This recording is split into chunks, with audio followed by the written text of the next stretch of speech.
So we are ready to get started.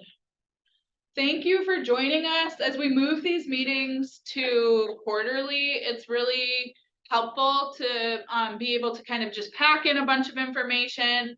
And obviously there's a lot going on right now. And so we'll be going over as much as we can and providing you that update.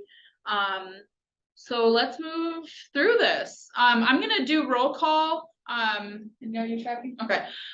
So let me make sure I have everybody. Because we got to make sure we add folks into the meeting. So Lee Adams, I don't think he's with us. Jeff Alba, so not with us.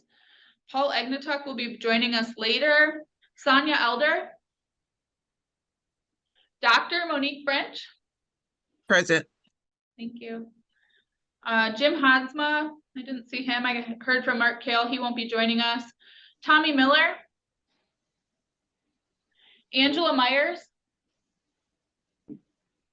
Yeah, present. Thank you. Mark Newman. I don't think we have today. Mike Knopf. I'm here. Hi, Mike. Hello. Chad Breen. Present. Thank you. Derek Perry. Paulette Porter. Present. Awesome. I didn't see Tina today. Kelly Scott. Here. Thank you, Kelly. Angela Semifero. Here. Thanks, Angela. Barry Scott.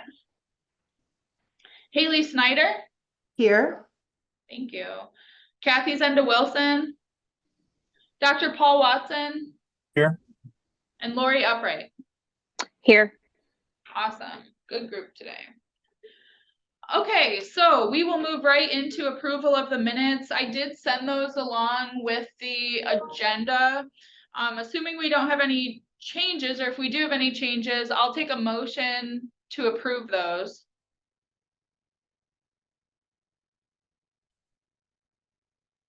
Make the motion to approve the minutes. Thanks, Haley. Support. Support by whom? Me. Great, thanks, Commissioner French. Okay, and approval of the minutes by saying aye. Aye. Aye. Aye. Thank you.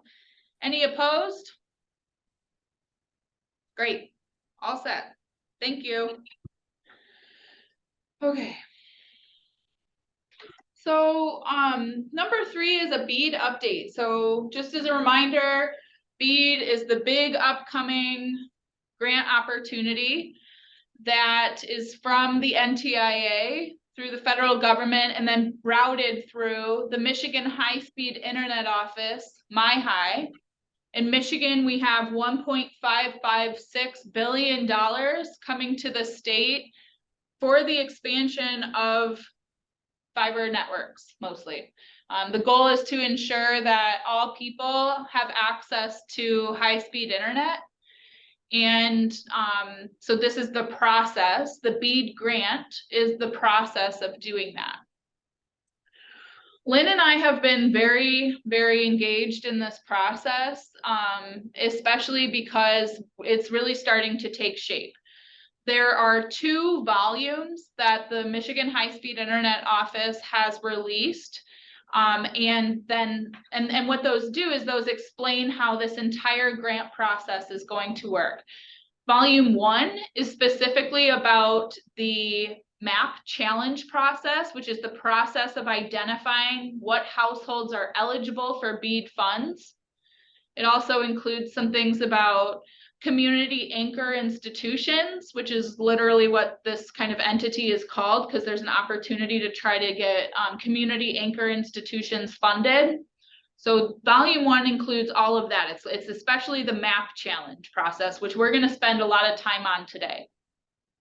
Volume 2 explains how folks will be awarded, what qualifications people need, what are the requirements for participating in this grant process, because it is a federal grant, there are specific requirements that are required through federal grants. And so those do apply for this grant process.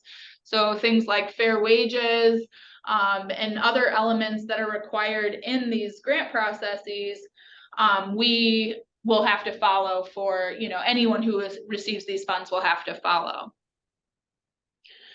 Those two volumes, so volume 1 and volume 2, are currently with the NTIA, which is the federal body that is like managing this grant overall. They are with the NTIA for approval. For the most part, we don't know about any final dates or what's going to happen until those items are approved. And it's tricky because there are some things that are up in the air still. For the map challenge and for volume 1, My High is really working on a lot of things that would help us be able to really understand what are the unserved households or the broadband service locations, BSLs, which is what we're working with for this process. And all kinds of aspects around the map challenge. So for instance, when we do a map challenge to try to determine whether or not a household is served, right now, if we do 6 challenges within a census block, then that triggers what's called an area challenge. The area challenge then puts the onus on the internet service provider to have to prove whether or not they serve that entire census block. What My High is working on right now is that they would actually, for really rural census blocks, they would reduce the percentage of how many challenges have to come in order to trigger that area challenge. That's a big deal for us because we are a rural county. And so, for instance, if we only had to get 1% of the, number of people who are in that census block, it would reduce it from 6 to potentially, if there's 100 households in that census block, we would only need to get 1 in order to trigger an area challenge. So those are the sorts of things that the Michigan High-Speed Internet Office is working on with NTIA to get resolution for. Another element of this is also whether or not fixed wireless is considered a served technology. We've talked in this group a lot about fixed wireless because there are a lot of households in Calhoun County that say they have fixed wireless at served rates, even though that technology often doesn't reach served speeds. So if we can prove that that technology does not reach served speeds, which is 100 over 20, then those areas would be successful challenges. And at the very least, they would then be eligible for BEAD funding and could potentially trigger an area challenge if we collect 6 or however many that we need to, which would then potentially open up that entire census block for BEAD funding. We have had a lot of conversations with the Michigan High-Speed Internet Office. As recently as last week, Lynn, Kelly, and I met with Eric Frederick, who's the lead he's the manager basically of the Michigan High-Speed Internet Office, about some conversations that we've been having with internet service providers in Calhoun County who provide fixed wireless. In that conversation, Eric really encouraged us to go for the area challenges, to get the 6 within the census block to trigger the area challenge. Because what that's going to do for a rural area is all of a sudden, internet service providers are going to have to answer for every single household in that area. So for a rural county such as ours, that's really a valuable path for us. So these are all sort of things that lead to the map challenge, which we are currently waiting on. And the reason why we're waiting on the map challenge is because volume 1 has not been approved yet by the NTIA. That process, we expect maybe in the next 2 to 4 weeks of it being approved, which is then going to start the challenge process very soon afterwards.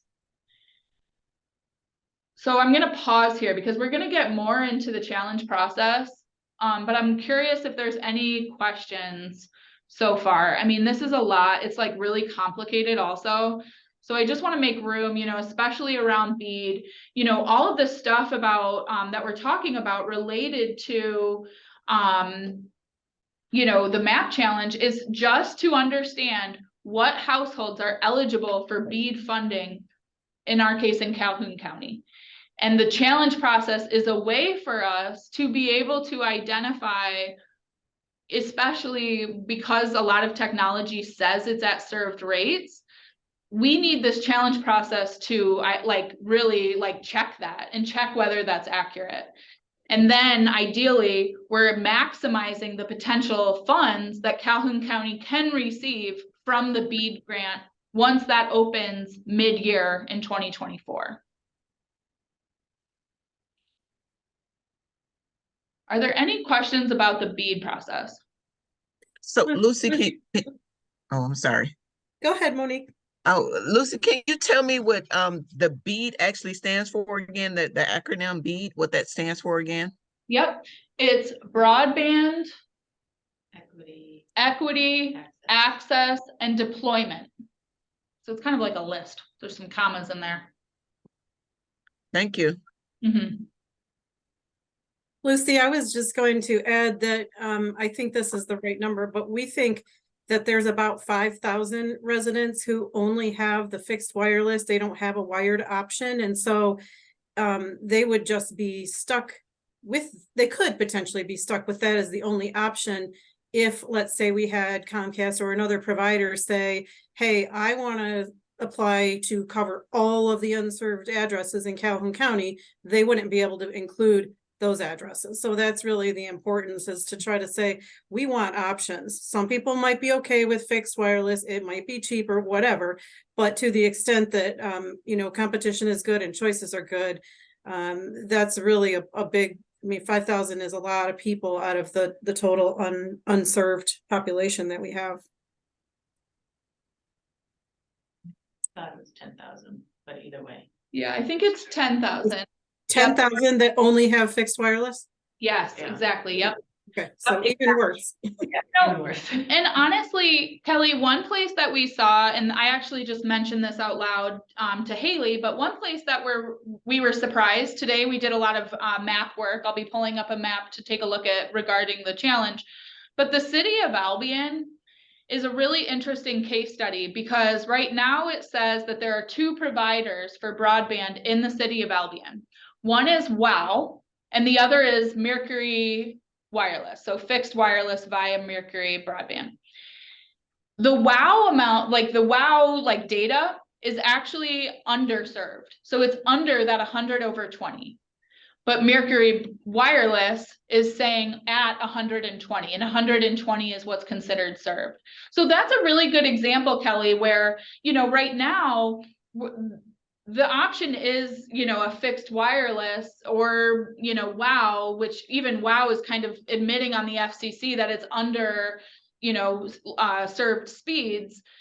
But if we don't do a challenge in Albion, then those funds, it just stays that way. Whereas we believe we can challenge this Mercury piece and then be able to show that the folks aren't receiving internet at fixed rate, or it's at served rates at speeds.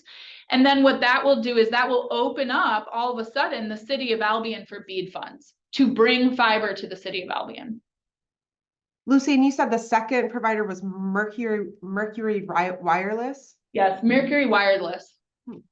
They go by Mercury Broadband now, Yeah. because they are doing some fiber, so they did change their name. Mm-hmm. And so, we luckily, with Brent is here in the room from County GIS, with his help, we're able to really see all these places where we're going to need to be proactive about a challenge process. And the difference of opening up 10,000 address points to suddenly be available for BEAD funds would potentially bring fiber to the premise for each one of those locations, which is a big deal.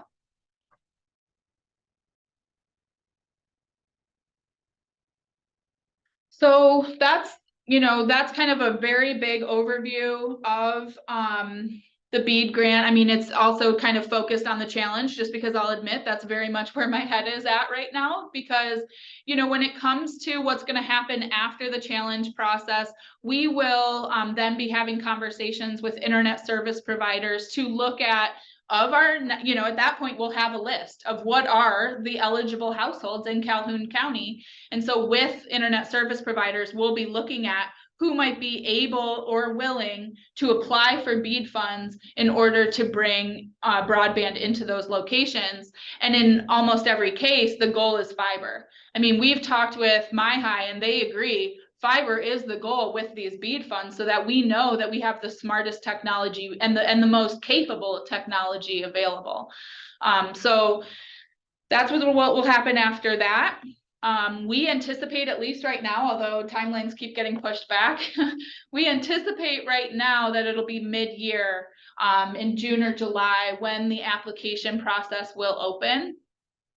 And then, you know, it will take some time. They're actually going to do 2 rounds technically in order to ensure that truly every single household is either served or there's a plan for how they're going to get fiber brought to them. So that kind of will take some time. And then between 2025 and they have 4 years to build, then we're just building. And so we're building as much as possible in that time frame once we get there. So that's really what we're gearing up for right now. Any questions about that?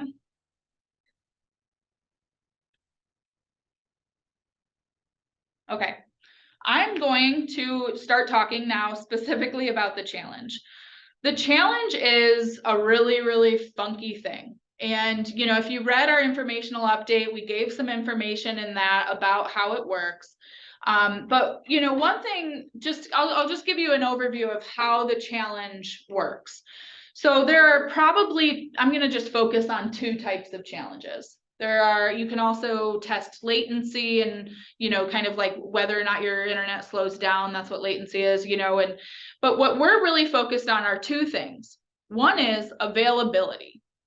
So availability is simply whether or not the person was able to receive that internet.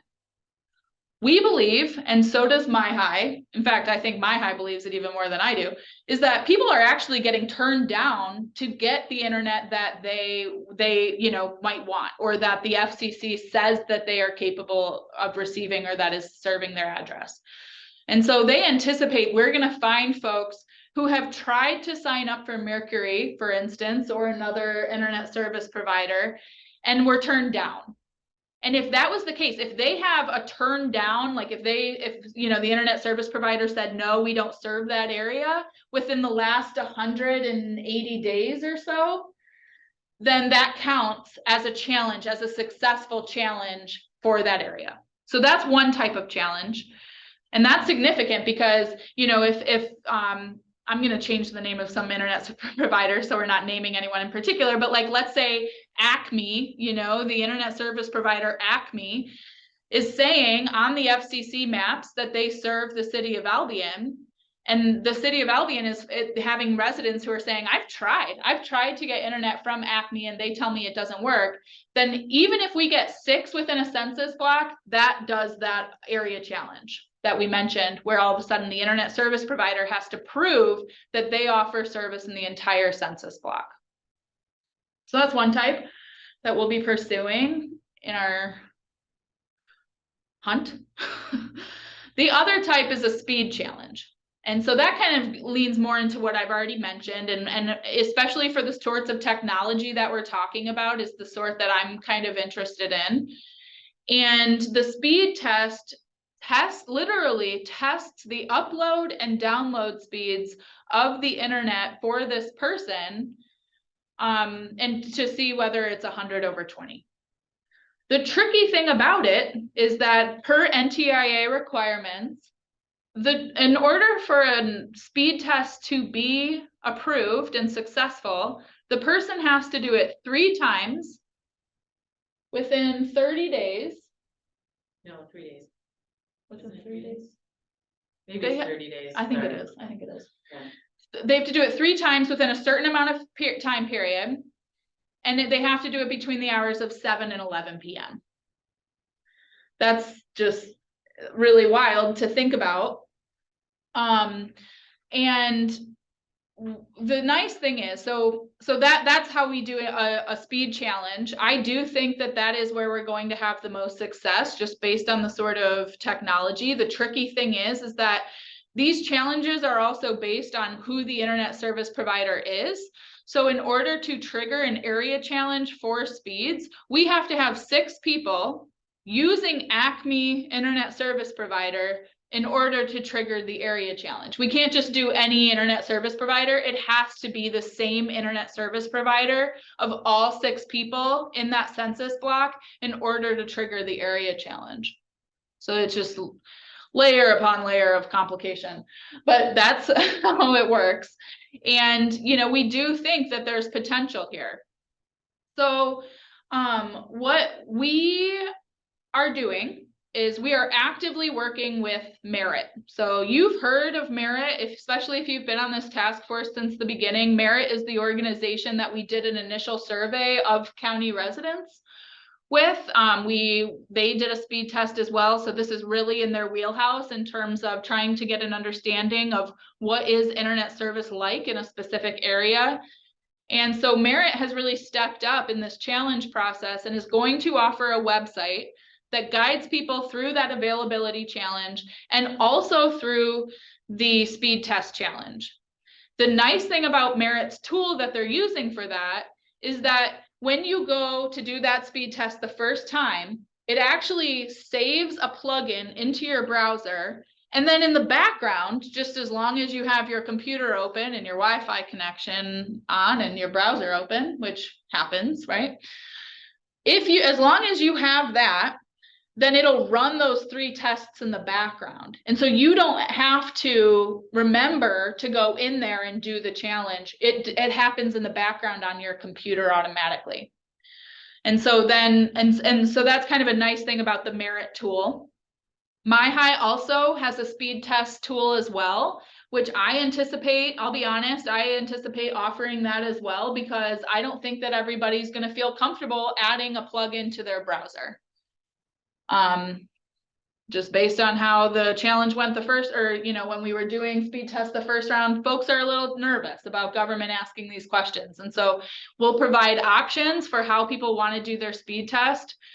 And we're also going to really encourage folks to even just call us so that we can have a conversation about what this challenge is about and talk through them about what they're experiencing so that we can help guide them to either that availability challenge or to the speed test challenge. And so we're waiting right now. We don't necessarily have the exact days of when the challenge will take place. We just know that, you know, once it's active, then we really need to start pushing and finding folks. I'm going to share my screen. Does anybody have any questions about the mechanics of that challenge process, though? It's very, very complicated and strange. But are there any questions? Lucy, we kind of talked a little bit in our meeting with MyHigh about strategies for getting to the area-wide challenge, and do we still need to kind of narrow that down to, you know, like we talked about, you can actually go look for antennas on people's houses. We could do a mailer, we could go door to door, we could engage our township officials to see where, and obviously Haley's here, so she could help with the city, you know, sort of anecdotally identifying areas that we might be successful in that. I just wonder if we had any more thoughts on that. I'll be honest, I think all of the above is likely going to be the approach. What's nice is that we are going to have access to live data about who has challenged. So we'll really have a sense of like, okay, 2 people in this census block have challenged. Now we really need to push hard. And then we're especially going to leverage maybe a township or, you know, then like really think, how do we help reach those people? And then in general, you know, we will be doing as big of a push as we can. I would like to do a mailer. Merit has provided some marketing materials, although we have a design genius here in the room. So I anticipate we'll design our own that allow us to maybe provide more explanation and add the phone number where people can call to get more information. So I'm glad you brought that up, Kelly, because I want all the folks on this call to know we are going to be sending you these resources, and we would really value and appreciate your help in helping to get it out. While yes, we do have sort of targeted areas that we're going to be looking at, and I'll show you the map in just a second. Anybody can challenge. I mean, that's the thing. Anybody can go out and if they feel like, you know, I've been turned down before, or I don't think my speeds are that fast, which are kind of the two things we're looking at. If anybody feels that, they can do a challenge, and I would encourage it. I think it's valuable to kind of, you know, even log it and have it known, you know, personally, and the state too, you know. So anyone can challenge, and that's why I would encourage all of us to kind of get this message out as much as we can.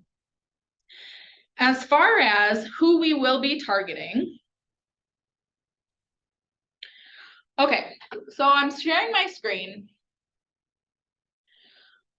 What this map shows you are all the places in Calhoun County where fixed wireless is considered the only served option. So all of these places are in that gap where if we were to do nothing, if we were to do no challenge whatsoever, every single one of these points would be considered served, and we wouldn't have BEAD funding for it. So these are the places where we are hoping to have to communicate the challenge process. I will tell you, you know, Eckford, Albion, Homer, and Clarendon townships are looking pretty good in this map. And that's actually because they don't have fixed wireless. They're just straight up considered unserved. So those, we took those off the map just to make this clear for this conversation. But there are places that are unserved that are eligible for funds regardless. But what this map shows is specifically places where fixed wireless is considered the only option in order for a person to be served. So these are the places where we will be trying to do challenges. This map also includes our census blocks. It's hard to see, so I apologize, because it also has the roads on here. But the green lines are where the census block is. So especially in townships, some of these census blocks are pretty large, you know, in order to kind of, that's how they work. And all we have to do, at least right now, is get 6 of these people in a census block to do the challenge in order to trigger the area challenge. And working with GIS and working with the MyHigh map that will be available through Merit, I think, we will be able to know, okay, we have 2 people in this Eckford Township census block. We want to get 4 more. Then we can really try to target these areas. I am nervous that Lynn and I are going to end up going door to door.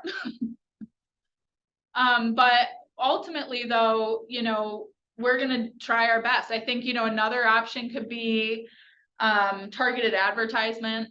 You know, that's something that we can look into. I'm curious if anyone has thoughts on, you know, maybe recommendations or ideas on how do we get 6 people within each census block to do the challenge. Lucy, we have a So- new, in the city, it's through the community foundation, we have a community ambassador position. And I think if we can schedule a time to meet, because I look at the city of Albion and it's like pretty much the entire city. Yeah, I think she would be great in helping us great. connect with residents to verify the Awesome. challenge. So if we can set up a meeting outside of this, I'll connect you with our community ambassador, and I think she'll be vital in helping us reach our residents. Awesome. Thank you, Haley. So Lucy, also one of the things that I know the city of Battle Creek did, especially in NPC2, they sent out like little cards where people were able to scan a QR code to do a survey, Yep. to actually do a survey if they had broadband in the area, because Okay. they're looking at doing something around the Claude Evans Park. And Okay. so they were very targeted in specific a specific area. So they sent out the surveys, and they did it, I believe, twice. And also they were present in the community. So that may be a great asset with the community ambassador, especially for Albion. Great. Yeah, absolutely. You know, and we're ready to help create some of these resources as well.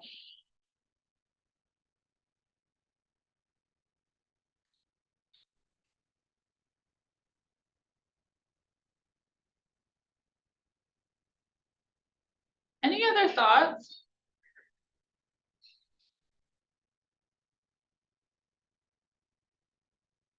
One thing I wanted to add about going back to the proposal, volume 1, My High is talking with NTIA to hopefully do a pre-challenge process for fixed wireless throughout the state, which will include Calhoun County, of course. So because there's over, I forget the number, but it's over 100,000 BSLs in Michigan that are solely for get their served service through fixed wireless.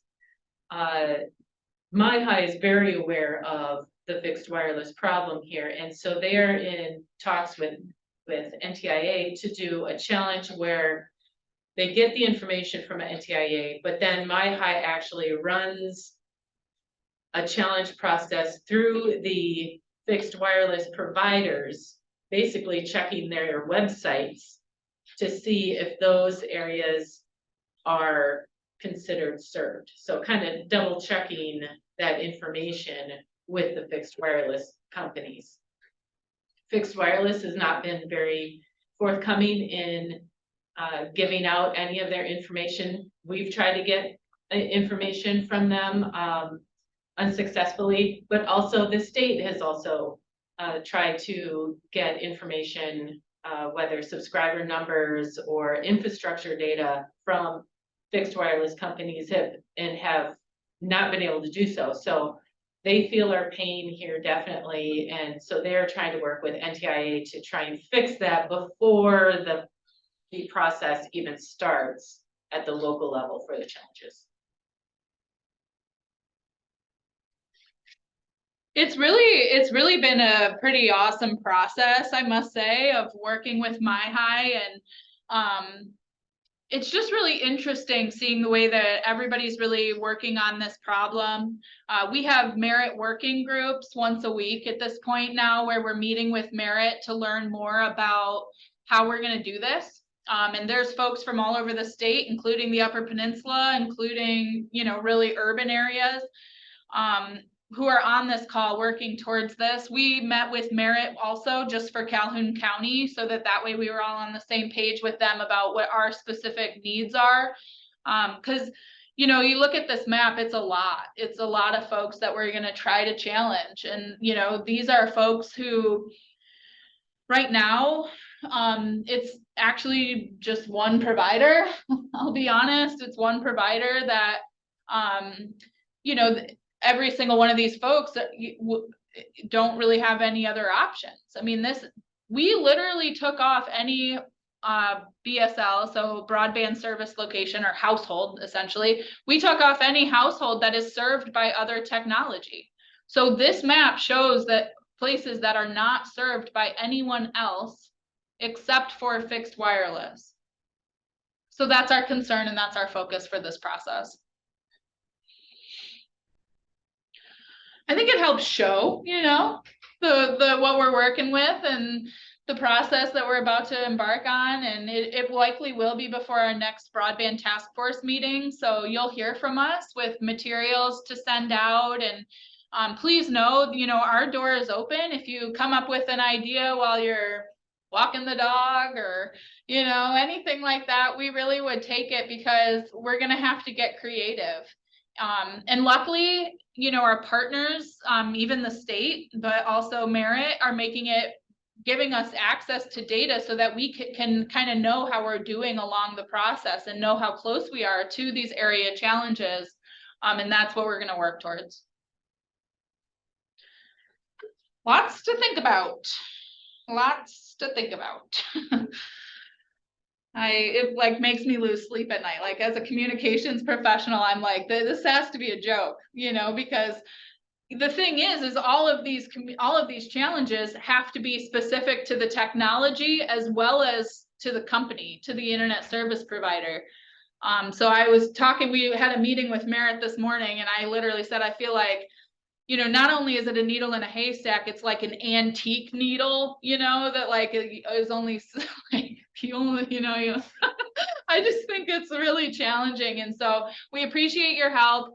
We're going to do our best, and we'll be able to report back at our next meeting about kind of where we landed. We'll see, you know, things keep getting pushed back. At first, they thought this challenge process would happen in January. You know, now we're kind of hearing February 1.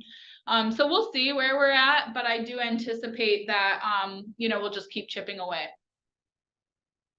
Any questions? Appreciate you guys sticking with us on that very complicated topic. We're going to move to the next item on our agenda just so we can keep moving through this. Angela, that is going to be you, if you don't mind giving us an update about the Digital Equity Subcommittee, for which Angela Semifero is our chair of that subcommittee. Okay, so I'm Angela Semifero. I'm from the Marshall District Library, and we've had some wonderful discussions in the last few months about digital equity in Calhoun County. Part of the purpose of our committee is to find sort of stopgap measures as the infrastructure is being gradually developed in this area, and we're getting people access to the internet they need. What sort of resources already exist in the county, and how can we develop those resources to make them more accessible to more of our populations in the county? So most recently, we have been, one of the great things about the committee is that it has people from libraries, the senior centers, the health institutions, government representatives, all of whom have an investment in making technology accessible to people. And we've been giving presentations to one another about what our institutions already do and some of the possibilities there. And a survey was conducted by Calhoun County, thank you, Lucy and Lynn, about what resources already exist out there. And that information has been compiled. Lynn has created some lovely referral trees so that people can know where they can get wireless access, where they might be able to check out or rent devices, where they might be able to get training and support for technology, because accessibility is not just about high-speed internet access, so that's a component of it, but how do people get on the internet, and how do they learn how to use those devices and make good decisions about that. Lately, we've been talking a lot about how literacy and health literacy and other forms of literacy is integrated with digital literacy.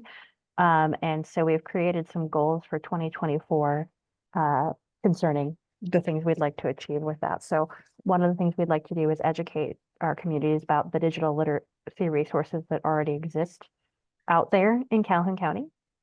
And then another one is to identify other agencies in Calhoun County that might like to participate in digital equity efforts, but may have barriers for some reason, whether that is financial or not having staffing, in order to be able to provide some of those services and assistance. We are looking at exploring digital literacy hub models locally and nationally to understand what's working in other locations. We just had a great presentation by Michael Evans from Kalamazoo, and their Kalamazoo Literacy Council has developed 15 hubs across the area for literacy support and digital literacy support and virtual learning through those hubs, which is wonderful. And everything, most of it is staffed by volunteers and has sustainability as part of its objectives. Another thing that we have listed is develop talking points for community partners about the importance of this work to assist with advocating for public support. Sometimes it's important to know what to say to your local government unit or your local foundation in order to gain support for those projects, and then identify possible funding sources locally, statewide, or federally that can assist with developing digital literacy solutions in Calhoun County. I don't know if there's more that Lucy would like me to say on that, or if anyone has any questions, I'm happy to speak to. Perfect. The only thing else I would add is just that the energy coming from the digital equity subcommittee has just been really awesome. You know, I think we're hearing from folks who are doing this work. From KCC, we have lifelong learning and the library involved. And we spent some time over there at the end of the year learning about the work that they do in digital literacy. And every time we come away with more ideas and more, you know, things that we're feeling excited about. So the energy has just been really awesome from the subcommittee. And I really appreciate, Angela, your leadership on it. You really, especially because you're doing so much of the work through the Marshall Library. Thank you. It has been a joy. Any questions about digital equity?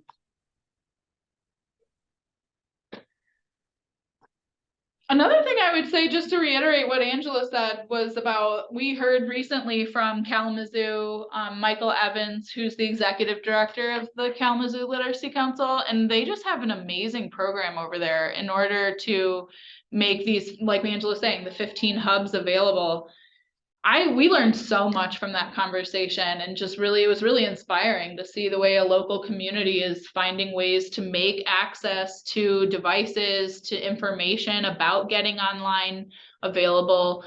In their case, they work on literacy overall. So it's folks that, you know, in some cases, like they've designed the curriculum for, you know, non-English speakers or folks, you know, who have low reading levels, and try to make it accessible. That was amazing. I thought that was a great presentation. Thanks, Angela. Okay. Well, if we're ready, we'll move on.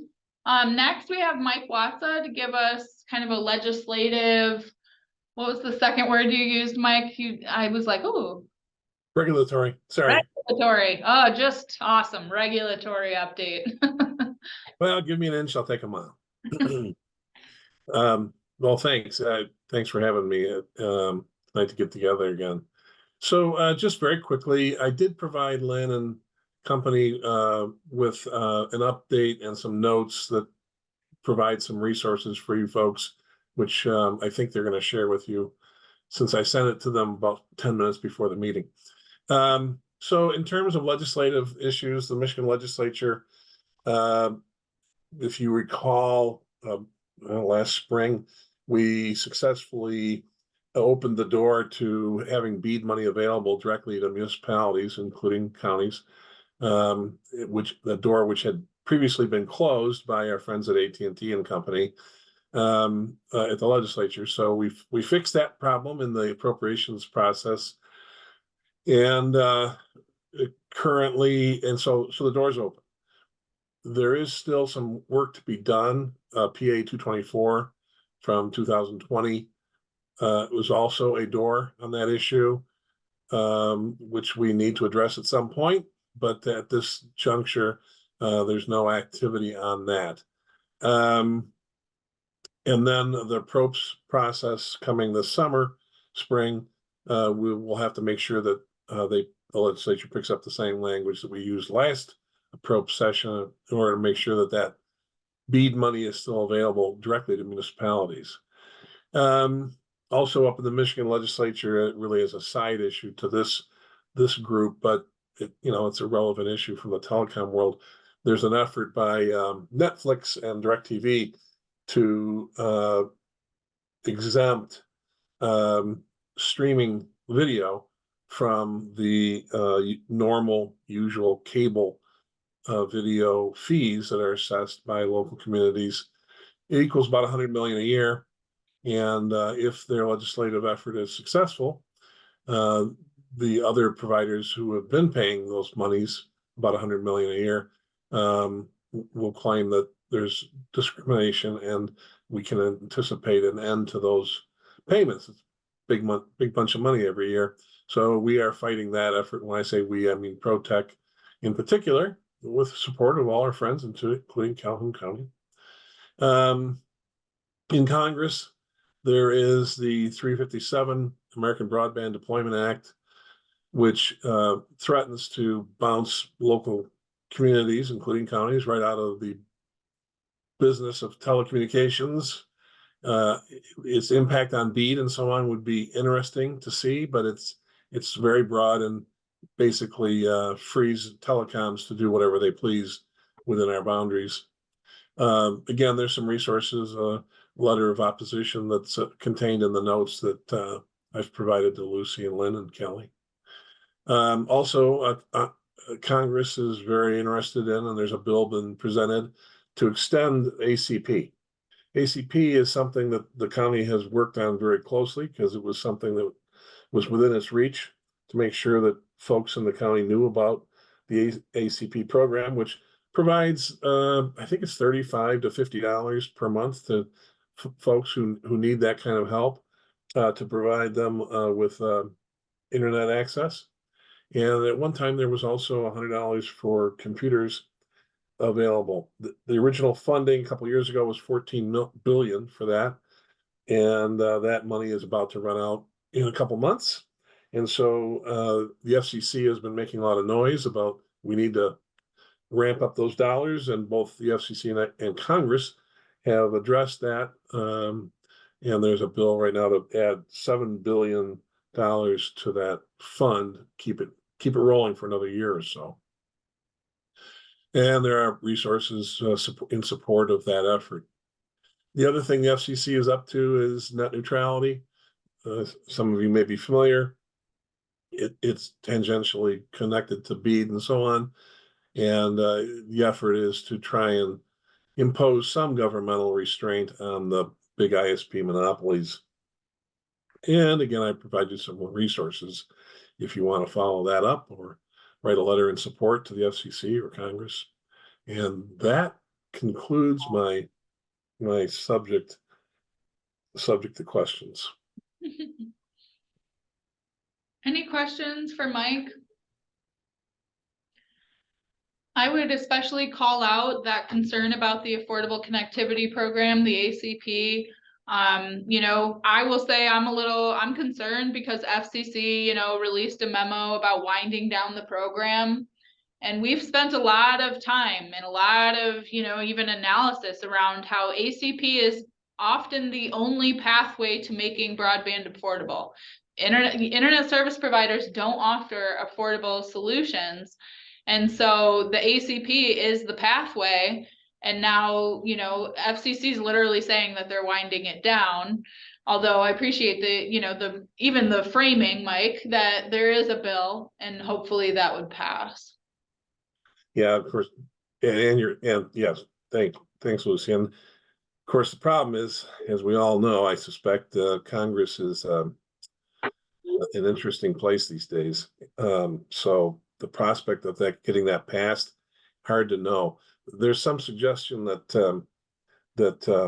both parties are looking for mutually agreeable legislation that they can pass. There's a lot of support for this, including from the telecoms, who of course benefit from it because those subsidies end up in their pockets. So it's hard to envision a good argument opposing it, but there are those opposing it. So we shall see. We shall. Any questions or comments? Well, next up, I'm going to open it up for any member comments. Anything else anyone would be able to share? You know, if you have any questions, if you have any thoughts, you know, if there's things coming up for you related to access, you know, and access can mean any of the things.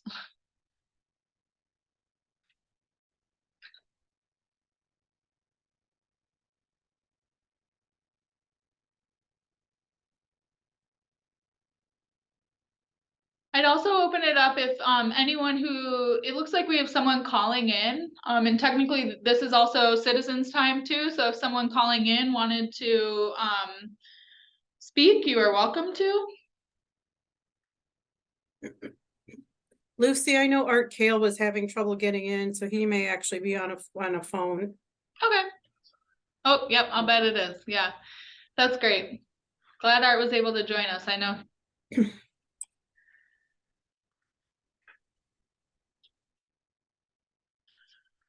Well, Seeing none.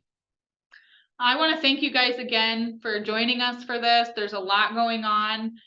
We will be reaching out to you, some of you even directly, so that we can look at, you know, how we can be strategic in your areas that you work in. You know, Angela will be talking to you too about, you know, reaching townships, because that's something you do. And really trying to have a successful challenge process as much as we can. So that's what we're gearing up for. We will send you lots of materials on that. Please reach out to us if you have any questions. Thank you very much for joining us.